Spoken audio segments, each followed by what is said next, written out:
Bom, Ahsoka, pelo menos essa temporada, acabou. Nós fizemos a cobertura aqui da série no canal, então com vídeo review, com lives, com 627 mil outros vídeos expandindo os temas que os episódios foram trazendo. Eu vou botar tudo numa playlist, mas já saiu tudo aqui no canal bonitinho. E como é de praxe, já que a gente fez o review, né, da série inteira, vamos falar sobre a série agora que a temporada está completa. O que funcionou, pra mim no caso, né, o que não funcionou, e eu quero que vocês comentem aí embaixo também. Lembrando que esse vídeo aqui especificamente é com spoilers, tá bom? Spoilers, assim, gigantes, porque a gente vai falar da série inteira. Então, se você não assistiu, vai lá no Disney Plus, assiste, depois você volta. Já saiu uma review sem spoiler aqui no canal, se quiser dar uma olhada, vou deixar aqui no card também na descrição, se quiser ver o vídeo, né? Mas esse vídeo aqui é com spoilers, tá bom? Então, bom, estejam avisados. E não só spoilers de Ahsoka, a gente vai entrar em Clone Wars e Rebels também, porque a Ahsoka entrou muito em Clone Wars e em Rebels, então eu acho que é inevitável. E eu tenho mais uma pergunta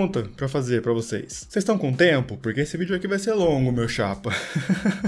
Senta aí, fica confortável e bora comentar o que funcionou pra mim em Ahsoka, o que não funcionou. E lembrando mais uma vez que eu quero que vocês comentem aí embaixo também. Eu sou o Norton, sejam muito bem-vindos ao canal Norton Domingos, o canal pra você que curte Star Wars. Então, mano, se você achar esse vídeo pelo menos interessante, a qualquer momento dele, deixa o like, tá bom? Fortalece muito, muito meu trampo, porque assim, isso mostra pra mim que vocês curtiram, numericamente falando, e ainda falando de números, o YouTube curte bastante também e leva para outras pessoas, isso me ajuda muito. E se você caiu de paraquedas nesse vídeo aqui, se inscreve no canal, porque se você curte Star Wars, o canal Norton Domingos é pra você, fechou? E não me obrigue, veja bem, olha nos meus olhos, look into my eyes, não me obrigue a tomar medidas drásticas, tá bom? Deixa o like no vídeo. Ah, mas Norton, que medida drástica você tá falando? Tem certeza?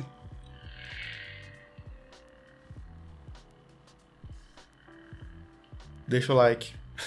Bom, Ahsoka, não é mesmo? Essa é a The Mandalorian, Boba Fett, a terceira série do grupinho que a gente chama de Mandoverse, que é Jon Favreau e Dave Filoni encabeçando ali todo um grupo de séries de movimentação canônica de Star Wars. E assim, vamos ser bem sinceros, os caras estão mandando muito bem. The Mandalorian já foi um grande fenômeno desde a sua primeira temporada, só foi subindo de popularidade. O livro de Boba Fett, aí já deu uma capengadinha, mas tem coisa ali que eu gosto, eu não acho que é execrável. Por exemplo, o livro de Boba Fett eu acho mais interessante que Obi-Wan, em muitos fatores. E agora tivemos a série da Ahsoka encabeçada totalmente pelo Dave Filoni, criador, ou um dos criadores da personagem, né? Criou a Ahsoka junto com o George Lucas lá em Clone Wars, antes de Clone Wars no caso. Eu vou deixar um vídeo aqui no card, a gente já conversou sobre isso, né? Que o fato da Ahsoka existir no cânone foi ideia do George Lucas, que sentou com o Filoni e falou assim, ó, vamos criar uma aprendiz pra Anakin. Guarda essa questão que a gente vai voltar nela no decorrer do vídeo. Então beleza, a Ahsoka é escrita completamente pelo Filoni, ele é o showrunner e roteirista principal da série, e ele chamou vários diretores, cada um com uma visão diferente, assim, mas ele conseguiu fazer pelo menos uma linha onde cada um tem sua especificidade, mas a direção dos episódios, por mais que seja, tipo, cada um diretor, até o Filoni dirige também, né, o episódio do Anakin, ficou tudo meio uniforme, assim, funcionou, não ficou nada muito destoante uma direção da outra. Mas qual que é a parada? Acho que vocês sabem, né, eu achei a Ahsoka um marco, a série Ahsoka, né, um marco. Você gostando ou não, tipo, ah, eu não gostei da série, eu não gostei disso, eu não gostei daquilo, a série é um marco, é uma divisão, tipo, Star Wars da Disney, né, antes de Ahsoka, pós Ahsoka. Porque a série é grandiosa, a série expande basicamente todos os conceitos de Star Wars que estavam sendo construídos há, sei lá, 20 anos. Aí brincando com Clone Wars, com Rebels, ela pega tudo aquilo que já era expansivo e expande mais, leva para outro patamar e também leva para o grande público. Gente, a gente tem que ser bem honesto aqui.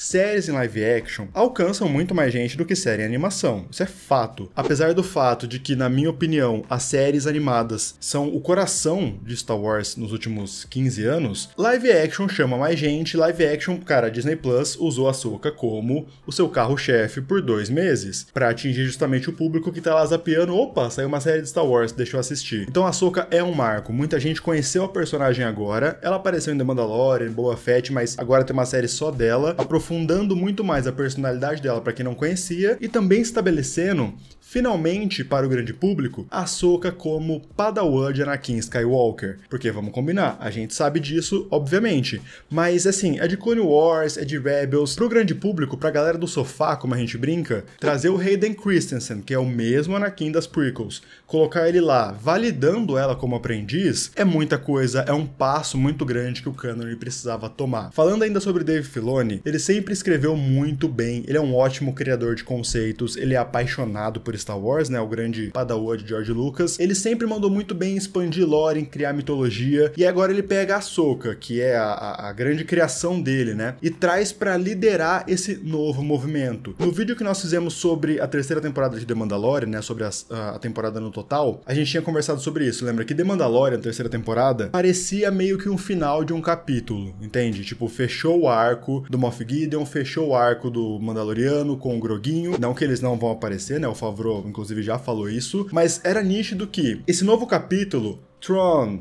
Ezra, Ahsoka, Sabine, ia ser liderado pela série da Ahsoka. E agora, a gente viu a temporada inteira, isso é muito mais nítido. Tipo, não que o Moff Gideon não possa voltar, não que aquele arco não possa retornar, mas o arco agora é do Thrawn. É todos contra o Thrawn. E a Ahsoka é quem apresentou e trouxe esse personagem para o grande público, resgatou ele literalmente de outra galáxia. O trabalho do Filoni aqui, cara, era muito difícil de fazer, mano. Porque não é só, sei lá, trazer uma aventura, uma coisa que ele faz muito bem, mas tem que expandir muita coisa, tem que trazer coisas do universo expandido em doses homeopáticas, assim, pra não confundir a galera e ao mesmo tempo traz personagens novos, traz uma aventura nova, traz um core, assim, um cerne de fantasia pra Star Wars que outros materiais não estavam conseguindo trazer tanto. Por que The Mandalorian, por exemplo, aí total a minha visão, mas por que The Mandalorian deu tão certo? Porque The Mandalorian foi uma porta de entrada, certo? Você poderia, e muita gente começou, a consumir Star Wars a partir de The Mandalorian. Porque foi só na terceira temporada que The Mandalorian precisava de outras coisas, sabe? Começou a trazer mais coisas de Clone Wars e tal, do próprio livro de Boba Fett, mas a segunda e a primeira funcionavam sozinhas. E tinha esse senso de aventura. É um pistoleiro com uma criança. Isso talvez seja uma das coisas mais de praxe, assim, de roteiro do universo, assim. Então, sempre um samurai, uma criança, um pistoleiro, uma criança. Sei lá, falando de um filme bem recente que eu assisti aqui, aquele 65 do Adam Driver, que, inclusive, quem faz a menina que tá no filme é a menina que faz a Ahsoka, que é a mesma menina da Barbie e tal. É um cara cuidando de uma criança ali, salvando a criança de dinossauros. Esse cara é o Adam Driver, e agora vocês entendem porque eu assisti esse filme. Porque é o Adam Driver lutando contra dinossauros. Mas é uma coisa, tipo, bem comum, sabe? Joel e Ellie de The Last of Us. Então é algo que chama atenção, é algo que já foi estabelecido como um tipo de material, um tipo de roteiro que as pessoas assistem e gostam. Só que justamente a Ahsoka é o contrário dessa visão. A série Ahsoka parece que depende, na minha visão,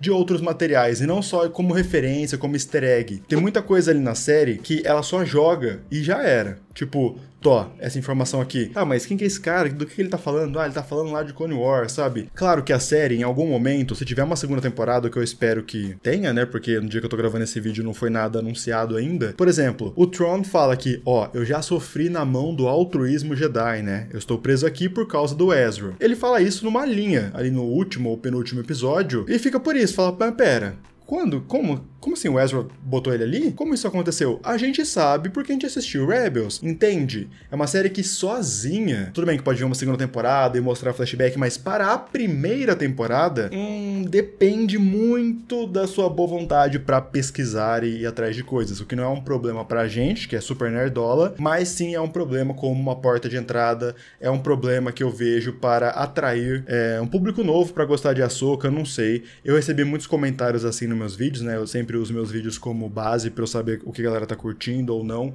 dentro da série, e choveu de comentário assim. E eu super entendo, a série realmente, ela meio que exige que você vá atrás de outros materiais, ou de informações, ou de canais no YouTube. Parece que o Filoni decidiu agir assim. E é interessante, né? Falando ainda sobre a terceira temporada de The Mandalorian, não teve o Filoni ali de maneira ativa, porque ele estava fazendo Ahsoka. O Favreau e o Filoni eram uma duplinha, né? Faziam The Mandalorian juntos, tal. Na terceira temporada, o Filoni fica fazendo mais Ahsoka, não dá muita atenção. E a gente viu que a terceira temporada foi mais fraca, mas não dizendo muito a que veio. E aqui a gente vê o contrário. Com o Filoni sozinho, o cara se aprofundou na lore, assim, se aprofundou na nerdolice de Star Wars, em expandir mais, assim, o misticismo, os deuses e tal, esquecendo do basic, assim, sabe? Esquecendo do básico. Então é legal ver como essa dupla dupla Favreau e Filoni funcionavam. O Filoni é o cara do universo expandido, é o cara da mitologia, e o Favreau é o cara que entende um pouco mais de como trazer o grande público, como fazer algo apelativo pro grande público chegar. A sinergia é perfeita, assim, porque agora você vê os dois materiais onde eles trabalharam sozinhos, assim, separados, e você tá aqui no The Mandalorian, faltou um pouquinho mais de lore, faltou um pouquinho mais de consistência, e em Ahsoka você fala, tá, aqui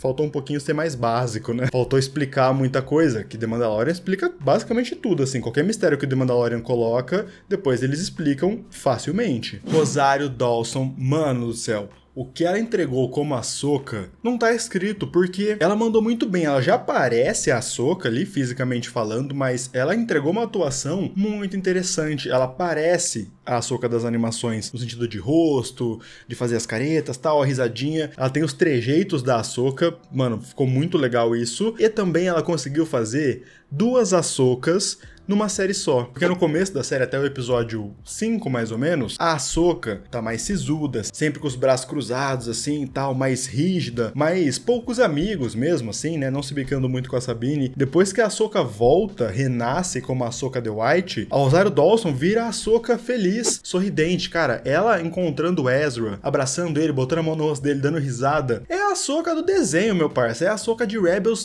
totalmente. Ela conseguiu entregar essas duas Ahsokas, assim, tipo, é a mesma personagem, mas passando por dois momentos. A Ahsoka é uma personagem que ela sempre teve muita camada. Mesmo lá em Clone Wars, onde ela era uma adolescente saltitante, ali você entende bastante do crescimento e da personalidade dela. Ela sempre foi uma personagem com camadas. Eu lembro muito daquele episódio antes do bombardeio ali, né, de Clone Wars, onde eles acusam ela de ter bombardeado o templo. Antes de começar o quebra-pau mesmo, de começar a perseguir ela, eu não lembro com quem ela tava batendo papo, de cabeça aqui agora, e ela fala, tipo, ah, mano, que eles prendem uma moça ali, que foi o namorado dela que explodiu o templo, né, que se explodiu e explodiu o templo. Ela fala, não, se eles bombardearam o templo, tem que prender mesmo. Ué, justiça tem que ser feita, não pode deixar essa mulher livre, sabe? Uma parada meio assim. E aí, mano, você tá falando de uma adolescente de 14 anos no meio de uma guerra, aí depois, quando ela é acusada injustamente, ela pensa melhor nesse assunto, ela fala, bom, realmente, não tinham provas contra mim, concretas, era só achismo, e todo mundo caiu matando em cima de mim, assim como a gente tava fazendo com a namorada do mano lá, que explodiu as coisas. Ela sempre foi uma personagem que passou por coisas, e a gente vê ela passando por essas coisas, e ela vai amadurecendo sempre o pensamento dela.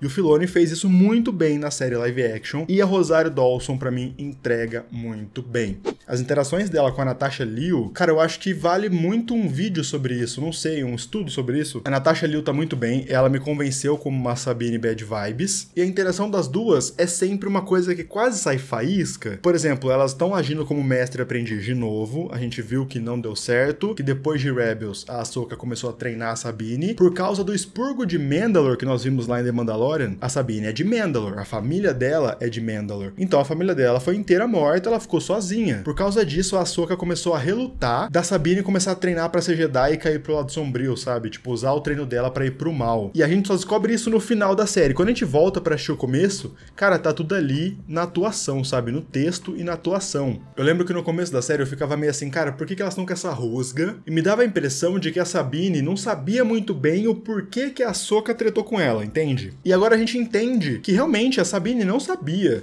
Tipo, foi a Ahsoka que pensou, cara, ela vai usar os poderes, o treino Jedi pra se vingar, vai ficar do mal, vai cair pro lado sombrio. Então eu não vou mais treiná-la, eu não vou mais seguir adiante com isso, porque eu não estou preparada. E aí a gente joga isso pra história da Ahsoka. Por que que a Ahsoka viu que a Sabine tava, sei lá, ficando com raiva, né, querendo vingança, afinal a família inteira dela explodiu? Por que que ela viu a Sabine flertando com o lado sombrio e deu um passo pra trás de opa, eu não vou lidar com isso? Por causa de Anakin Skywalker. Ela viu isso acontecendo. Ela viu que o mestre dela sucumbiu ao lado sombrio, também usando ali seus poderes, o seu treino pra virar um Lord Sith, pra virar Vader. Dadas as devidas proporções, né, a gente tá falando de poder nem nada, mas ela tava vendo a história do Anakin acontecendo de novo com ela, só que com alguém que ela estava mentorando. Na review do último episódio, eu falei que essa relação parece muito que a gente viu do Luke, né, na trilogia sequels, onde ele viu que o lado sombrio já tinha tomado o Ben, e ele não sabia lidar com isso também. Ele fica com o olho cheio de lágrimas, assim, meu Deus, eu não sei como é que eu vou fazer isso. Tipo, meu sobrinho caiu pro lado sombrio na minha frente, eu não tô vendo. O negócio da Ahsoka foi bem parecido, justamente porque Luke sabe o que aconteceu com Anakin Skywalker. Então, esses dois personagens, Luke e Ahsoka, têm esse trauma do que aconteceu com Anakin. O fato deles não saberem lidar com seus aprendizes caindo pro lado sombrio, terem medo disso, inclusive, tá totalmente ligado ao trauma, à relação que eles tiveram ali com Anakin Skywalker. E a série trata muito bem, cara, eu podia falar horas sobre como eu acho muito interessante a série ter lidado com o legado e a linhagem de Anakin Skywalker. Porque Anakin Skywalker, a graça dele pra mim como personagem, é que ele é um personagem que ele é muito bom no sentido de bondade, e depois ele vai pro outro extremo, e não tem como separar essas duas coisas. Anakin Skywalker e Darth Vader são a mesma pessoa nos dois lados, né, extremos, mas ainda assim a mesma pessoa. E a série reflete muito bem isso com a história da Ahsoka. Cara, eu sempre vou rasgar elogios ao texto do Filoni aqui nessa série, porque fazer isso e trazer essa discussão é brilhante, assim. Hayden Christensen de volta, mandando muito bem como Anakin Skywalker. Eu já tinha gostado dele aparecendo em Obi-Wan, já achei que ele tinha mandado bem lá, mas aqui ele tem mais tempo de tela, como Anakin mesmo, né, sem máscara, sem nada, e ele entrega muito bem esses dois Anakins, que na verdade é uma coisa só. Então você vê uma aura de mestre, uma aura de quem se importa com aquela menina, no caso dos flashbacks de Clone Wars, mas ao mesmo tempo você vê que ele não tá ligando muito pra morte dos clones, você fala, opa, você não deveria estar lidando assim tão bem com a morte dos caras, não. E aí quando ele fica do mauzão, com o olho amarelo, com o sabre vermelho, você vê Anakin Skywalker ali, o Anakin caído, Vader ali, sem armadura, tem os flashzinhos, mas sem armadura, indo pra cima dela, tomado de raiva, cara, como o Hayden entregou muito, assim, você vê a diferença entre Anakin Jedi topzera, legal, gente boa, e o Anakin tomado pela raiva, Anakin Sith mesmo, né, Vader. Enfim, eu acabei indo pra outro lado, né. Desculpa, eu falei pra vocês que esse vídeo ia ser longo, a gente tava falando da Sabine. A Sabine talvez seja uma das minhas personagens favoritas da série. Eu entendo muita gente que não curtiu, porque, bom, a gente veio de Rebels, e a Sabine em Rebels era bem diferente, né, ela era a energia jovem do grupo, mandaloriana, porradeira, explosões, tinta, ela tinha essa aura de energia colorida. Chega em Ahsoka, ela tá bad vibes, ela tá sofrendo muito, ela toma decisão errada atrás de decisão errada, só que eu me identifiquei muito com essa dor dela, né, de perder todo mundo, de não ter mais lugar na galáxia, de buscar seu grande amigo, meio que só sobrou o Ezra pra ela, né. A Hera tem o Jacen e tem a Nova República lá trabalhando pra eles. O Zeb também tava trabalhando pra Nova República. A Sabine só tinha a Ahsoka, depois que a família dela morreu, tipo de ligação mesmo, mestre-aprendiz e tal. Inclusive, é legal a série falar sobre mestres e aprendizes, seu grande tema, assim, porque é a maior ligação de um Jedi, né? Vamos lembrar sempre que na Ordem Jedi as crianças eram trazidas ainda muito nenéns. Então a ligação delas era com a Ordem e principalmente com o seu mestre. É a maior ligação que os Jedi tinham. Então a Sabine só tinha a Ahsoka vaza, não vou mais te treinar, e a Sabine fica sozinha. Lembra lá no começo da série que a Sabine tá sozinha na torre, mano? É isso, tipo, ela ficou sozinha, sem ninguém. Eu entendo total ela entregar o mapa pro Baylan, eu entendo total ela, né, como eu falei, fazer decisões erradas atrás de decisões erradas, porque ela tá agindo com o sentimento, com a angústia, com a sofrência ali mesmo, sabe? Então, pô, a família dela morreu, ela tava treinando pra ser Jedi e não tava mais. Agora voltou pro treino de ser Jedi e teve a oportunidade de buscar o seu amigo que tá sumido há 10 anos. Eu entendo total a vibe dela, assim, é uma personagem que, na minha visão, foi muito bem escrita e também, vamos combinar que eu gosto muito dela lutando com, no final da série, no caso, né, com o blaster numa mão e o sabre na outra, com armadura, pá, mano, é uma Mandaloriana Jedi com armadura de Beskar. O meu lado nerdola não se aguenta, cara. É tipo a fusão da nerdolice, assim, Mandalorianos e Jedi personificado numa personagem só. É o ápice pra gente, só faltou ela ter um clone.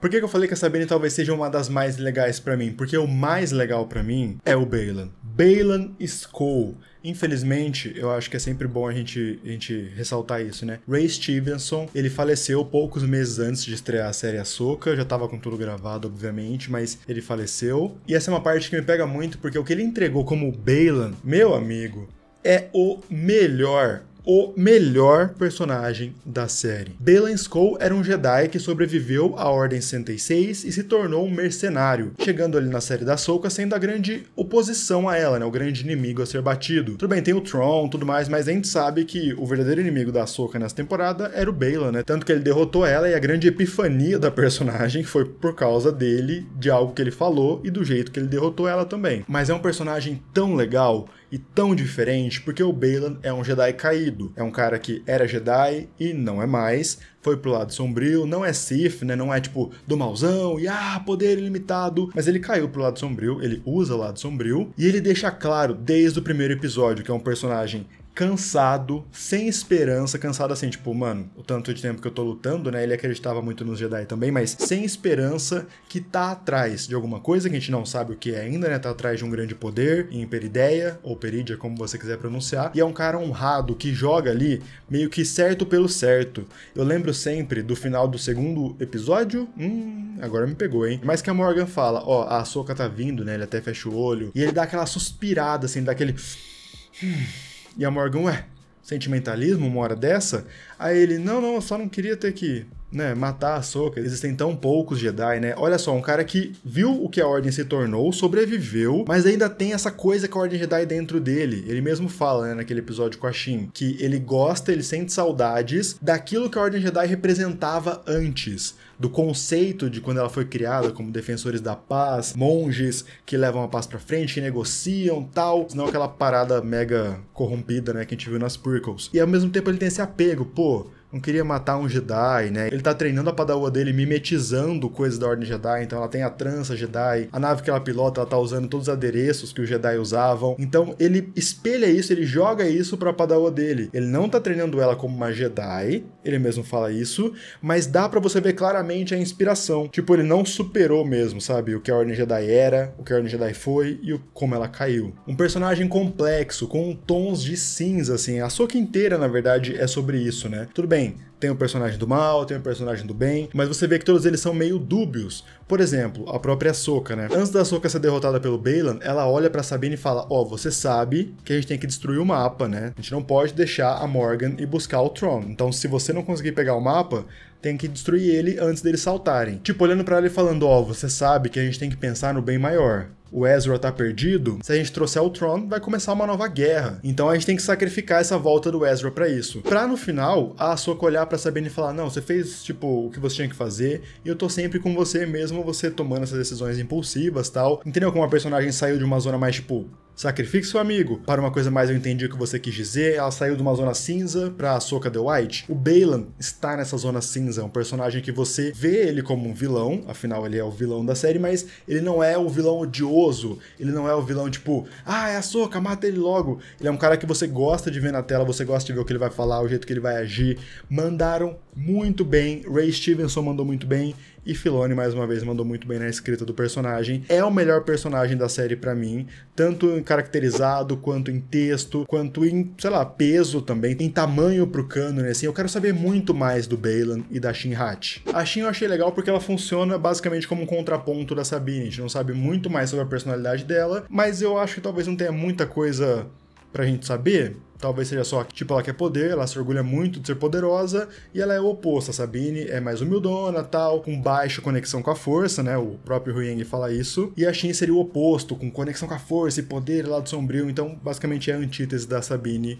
E ela ser meio que só isso, pra mim, funciona também. Sabine Jedi é um conceito que, quando foi criado, tem vídeo aqui no canal sobre isso, né? Quando a gente viu no trailer que eles estavam indicando isso, é um conceito que eu não gostei muito. Falei, tá, não precisava, mas chegando no final da série, eu gostei bastante. Eu aprendi a gostar desse conceito, sabe? Eu gosto da Sabine tendo poderes, eu gosto da Sabine fazendo ali o caminho Jedi, sendo uma Jedi mesmo que com baixo nível de poder. Isso não impede alguém de se tornar um Jedi, né? Como a própria Ahsoka fala no último episódio. Não é porque você tem um sabre de luz que você é um Jedi. Isso é uma coisa que o Universo Expandido fala muito. No vídeo que a gente falou sobre a Sabine com poderes, eu usei um conto do Yoda, desse livro aqui, peraí, deixa eu pegar. Aqui, desse livro aqui, Histórias do Jedi e do Sith. Esse conto do Yoda, que é o que faz um Jedi, né? What a Jedi Makes, é tipo, o que um Jedi faz. Algo do tipo, em tradução livre. E aqui nesse conto, o Yoda fala justamente sobre isso. Não é porque você tem poderes, não é porque você tem um sabre de luz, que isso faz de você um Jedi. O que um Jedi faz? O Jedi é altruísta, um Jedi luta pelas pessoas, ajuda as pessoas, tá sintonizado, ele tá ligado com o lado da luz. Isso é, falando bem por cima, o que faz um Jedi ser um Jedi. E como eu falei no começo do vídeo, Mandaloriana Jedi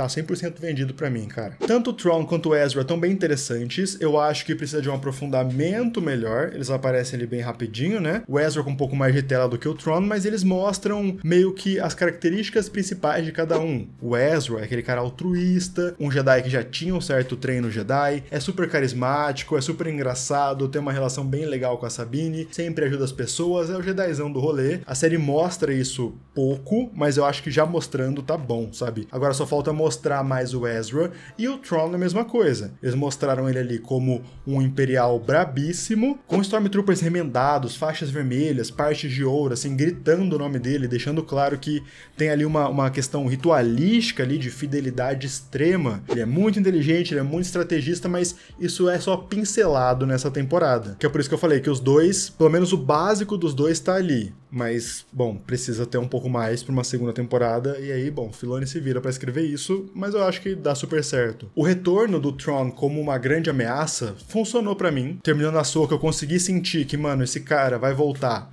brabíssimo, porque se ele já fez esse estrago todo em, sei lá, 3 dias que eles estão ali em Perígia, ele fala que eles precisam de 3 dias pra encher, né, o Star Destroyer com os caixotes lá. Se ele fez esse estrago todo com pouquíssimo recurso, com o recurso dos remanescentes imperiais que nós vimos em The Mandalorian, que estão esperando por ele, o cara pode ser sim uma ameaça pra Nova República tranquilamente. Então eu acho que o começo dessa ameaça funcionou bem pra mim. Vale lembrar que o filme 7, O Despertar da Força, dentro da cronologia, vai acontecer daqui 25 anos aproximadamente. 25 anos, principalmente dentro de Star Wars, é muito tempo. Então dá pro Thrawn ser uma grande ameaça, causar na República, tal, ser derrotado, e depois que a República fica um tempo de boa até chegar à Primeira Ordem. Eu sempre cito o exemplo do Império. O Império, dentro de Star Wars, durou aproximadamente 24 anos. E olha o tanto de coisa que aconteceu, o tanto de história que tem durante o Império. É um período muito extenso de tempo que dá pra você jogar histórias para daqui 25 anos no futuro e ecoar pouco lá, entende? Então a ameaça do Thrawn pode ser algo gigantesco, porque como a gente conversou aqui, a sequels é só daqui 25 anos. Então, bom, se acaba com o Thrawn agora, sei lá, demora 5 anos pra acabar com ele. Ainda tem 20 anos pra chegar até a Primeira Ordem aparecendo abertamente. Então o tempo, o timing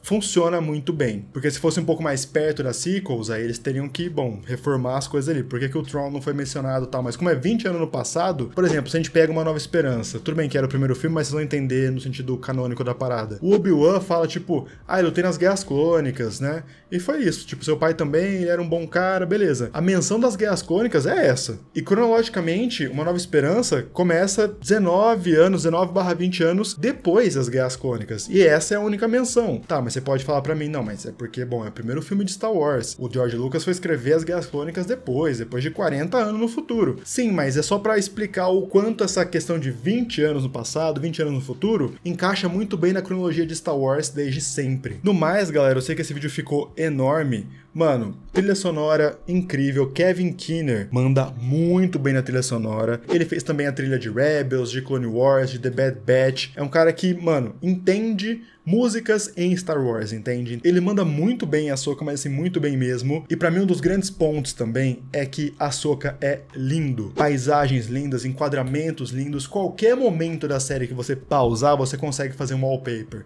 Seja uma conversa, seja uma paisagem, seja uma cena de luta. Tudo é muito bem filmado, os fundos são lindos, o CG tá lindo. A Ahsoka é uma série esteticamente perfeita. Eu acho que é isso, eu gostei de tudo na série. As duas coisas que eu acho que eu não gostei tanto foi justamente essa dependência, de depender muito de Clone Wars e Rebels, e também as cenas de luta. Grande parte dos confrontos de sabre de luz são muito picotados, né? A gente conversou muito aqui nos reviews, né? Tem muitos cortes, assim, tipo, frenéticos pra ficar girando câmera. Eu acho que os confrontos poderiam ter sido melhores filmados, assim, ou talvez editados, mas não é nada que estragou minha experiência. Eu só acho que, bom, dava pra ter menos corte, né, galera? Como a luta do Baylan e da Ahsoka, teve bastante corte, mas ainda foi menos lá no episódio 4. A luta da Ahsoka com a Morgan também no episódio 8, eu achei que foi interessante, melhor visualmente, um plano aberto, assim, elas lutando, passando de um lado pro outro no plano, assim. É basicamente isso que eu queria ver, porque eu acho muito bonito eu enxergar o que tá acontecendo no confronto. Bom, eu vou encerrar o vídeo, porque senão eu vou começar a falar aqui de Irmãs da Noite, de mortes, mas eu acho que isso vale um outro vídeo. Esse vídeo aqui é basicamente minha análise da série, meu saldo da série, se eu achei positivo ou negativo. Eu acho que passamos por grande parte das coisas. E pra mim, cara, o saldo é mega positivo. Ahsoka e Andor, pra mim, sei lá, são uma das coisas mais legais de Star Wars dos últimos anos. Talvez de Star Wars como um todo. Não sei o que vocês acham, comenta aí embaixo. Bom, gente, é isso. Espero que vocês tenham curtido esse vídeo. Vou agradecer mais uma vez quem acompanhou as reviews aqui no canal. As reviews, os vídeos expandindo a história, as lives. Encerramos aqui a cobertura de Ahsoka, mas isso não quer dizer que não vai ter outros vídeos de Ahsoka. Eu tô escrevendo várias paradas, Ahsoka ainda vai ser um tema muito recorrente aqui no canal. Tem várias referências ali de universo expandido que eu acho que vale a pena a gente dar uma olhada. Mas mesmo assim, muito obrigado e meus sinceros agradecimentos pra você que acompanhou a cobertura de Ahsoka aqui no canal. E bom, fica atento porque vão ter outros vídeos, a gente vai voltar a falar de quadrinho, livro de Star Wars, agora que a Ahsoka acabou. E cara, tem um monte de série Star Wars chegando aí pro ano que vem, tem Skeleton Crew, segunda temporada de Andor, terceira temporada de The Bad Batch. Claro, a gente vai fazer a cobertura completa aqui, então se inscreve pra você não perder. E muito obrigado pra você que deixou o like no vídeo, fechou? Minhas redes sociais eu vou deixar aqui na tela, me segue no Twitter, no Instagram, na Twitch e no TikTok, vou deixar aqui bonitinho. Agora é sua vez, comenta aí embaixo o que rolou pra você na série da Ahsoka, o que não rolou muito, o que rolou mais ou menos, comenta aí embaixo. Muito obrigado por ter me ouvido até agora, eu agradeço muito sua presença, valeu e tchau!